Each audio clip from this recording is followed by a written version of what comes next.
In this explainer, we're going to examine a recent publication that reports a significant development in geroscience. For some time now, the central challenge has been not just reversing cellular age, but doing so in a way that's actually safe for therapeutic use.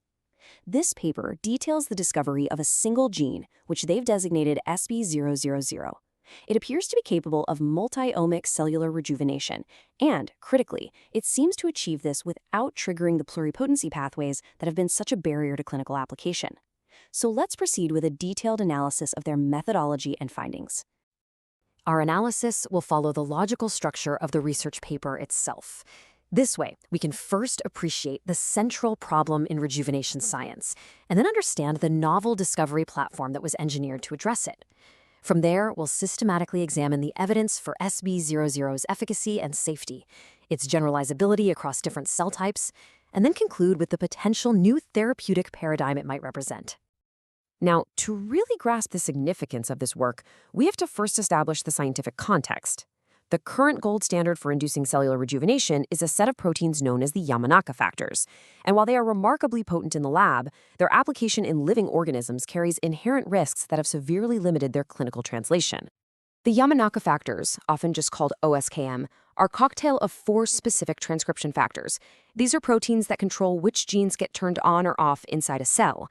Their discovery, which earned a Nobel Prize back in 2012, showed this remarkable ability to reprogram specialized adult cells back into a pluripotent state, something functionally similar to embryonic stem cells. A profound observation that followed was that this reprogramming process also resets the cell's epigenetic age, those molecular marks on DNA that accumulate over a lifetime, back to a near-zero state. And this presents a clear therapeutic dilemma. On the one hand, OSKM's potential is substantial. It can reverse epigenetic age by decades, and it's been shown to extend lifespan and improve health markers in animal models. But, on the other hand, its very mechanism of action is also its greatest liability. By inducing pluripotency, it erases cellular identity. A specialized cell, like a neuron or a skin cell, loses its function. Continuous expression is lethal in mice, and even transient expression carries a high risk of forming teratomas, which are tumors containing multiple tissue types. This creates an extremely narrow and difficult-to-control therapeutic window, and that has been the primary obstacle. So, the authors of this paper sought a solution by fundamentally reframing the research question. Instead of trying to achieve rejuvenation as a side effect of pluripotency, they developed a high-throughput screening platform designed to optimize directly for age reversal itself. The core hypothesis was that by selecting for rejuvenation first, it might be possible to decouple it from the hazardous process of cellular reprogramming. The discovery pipeline they built had 4 key steps. First, they put together a large and diverse cohort of primary human dermal fibroblasts, cells taken directly from donors, which is important because it reflects natural human aging. Second, they used this dataset to train a novel, high-precision transcriptomic aging clock at the single-cell level, which they named AC3. And this single-cell resolution is a critical advance. Third, they screened a curated library of 1,500 genes by systematically overexpressing each one in aged fibroblasts. And finally, they used their AC3 clock to quantify the age reversal effect of each gene and then rank the most potent candidates for further study. Of course, the credibility of a screen like this is entirely dependent on the accuracy of its measurement tool. So the AC3 clock was validated against an established DNA methylation clock. Now, methylation clocks measure age based on chemical tags on the DNA, while the AC3 clock uses gene expression levels.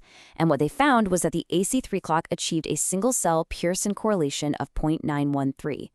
This level of precision establishes it as a robust tool for quantifying age at a single-cell level, which is what enabled a high-resolution screen of this scale. This screening platform identified a lead candidate, which was designated SB000. So now we'll examine the multi-omic evidence, that is, evidence from multiple layers of cellular biology that's presented in the paper for its rejuvenating effects. We'll start with its impact on the cellular transcriptome. A key finding is the direct comparison of potency. In these primary human fibroblasts, 2 weeks of SB000 expression reduced the mean transcriptomic age by 4.52 years, as measured by that AC3 clock. This is a substantial reduction, and, notably, it is comparable in magnitude to what was achieved by the full 4-factor OSKM cocktail, which produced a mean reduction of 5.46 years under the same experimental conditions. Beyond just transcriptomic age, the researchers also looked at cellular senescence. that state of irreversible growth arrest, which contributes to aging. Using a metric called the Sen-Mayo senescence score, they found that SB000 induced a significant and, importantly, a homogeneous reduction across the entire cell population. In contrast, the effect of OSKM was heterogeneous. Some cells showed a reduction, others didn't. This is consistent with what's known about reprogramming, where only a subset of cells actually reprogram successfully. The analysis then moved to the epigenetic level to see if these transcriptomic changes were accompanied by deeper molecular remodeling. After 6 weeks of SB000 expression in fibroblasts, DNA methylation analysis showed a substantial reduction in epigenetic age. According to the well-validated PCH-Horvat 2013 clock, the mean age reduction was 7.42 years. This demonstrates that the rejuvenating effect isn't just a transient change in gene expression, but extends to the more stable epigenome.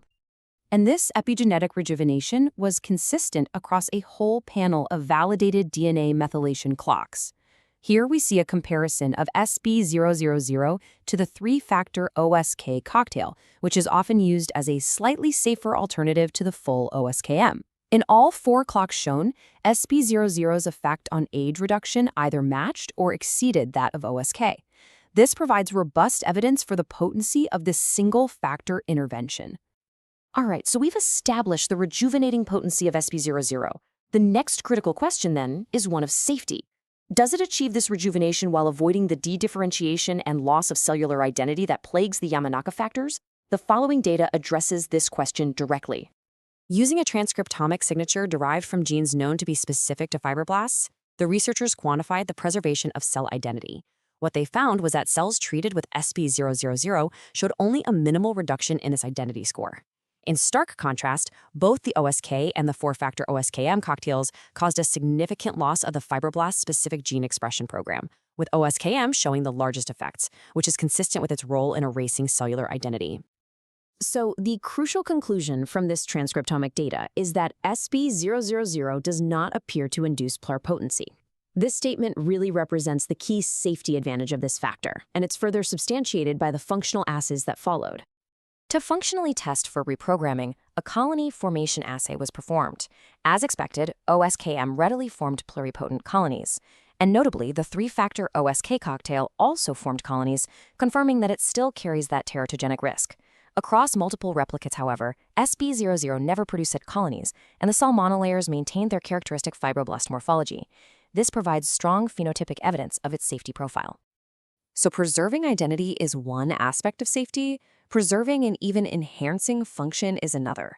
The study measured the secretion of collagen 1, which is a key function of fibroblasts that declines with age.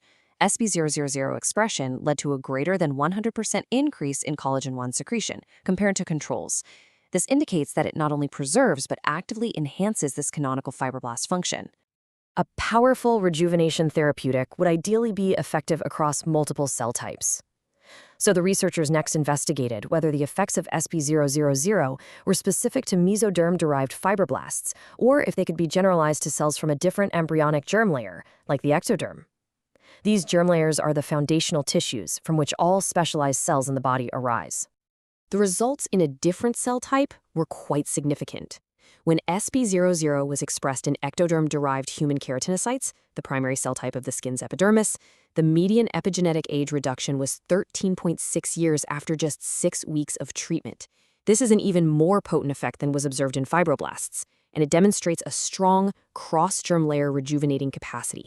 Further analysis in these keratinocytes revealed a cascade of other beneficial effects. SB000 increased global DNA methylation, a hallmark of a youthful, stable epigenome. It suppressed inflammatory gene pathways linked to inflammaging, the chronic, low-grade inflammation that drives many age-related pathologies. Epigenetic models also predicted a reduction in circulating proteins associated with disease. And finally, whole genome methylation patterns confirmed that, despite all these changes, the core keratinocyte identity was preserved.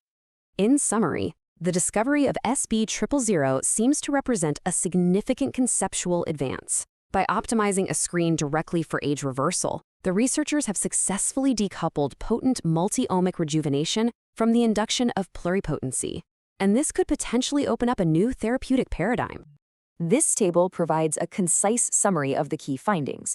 In terms of efficacy, SB000 is potent, rivaling the gold standard OSKM.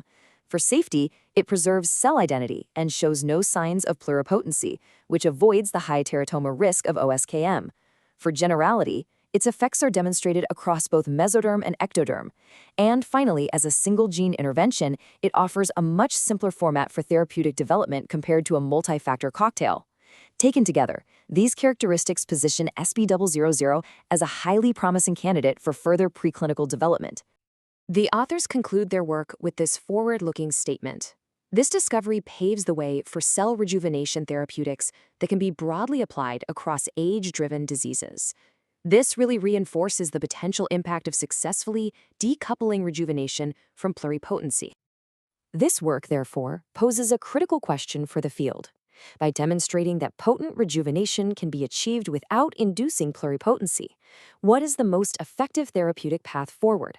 Will single-factor rejuvenation genes like SB000 be best applied topically for skin aging, or delivered systemically to target specific organs, or maybe used to rejuvenate cells ex vivo for transplantation? The answers to these questions will likely shape the next generation of geroscience research and the future of regenerative medicine.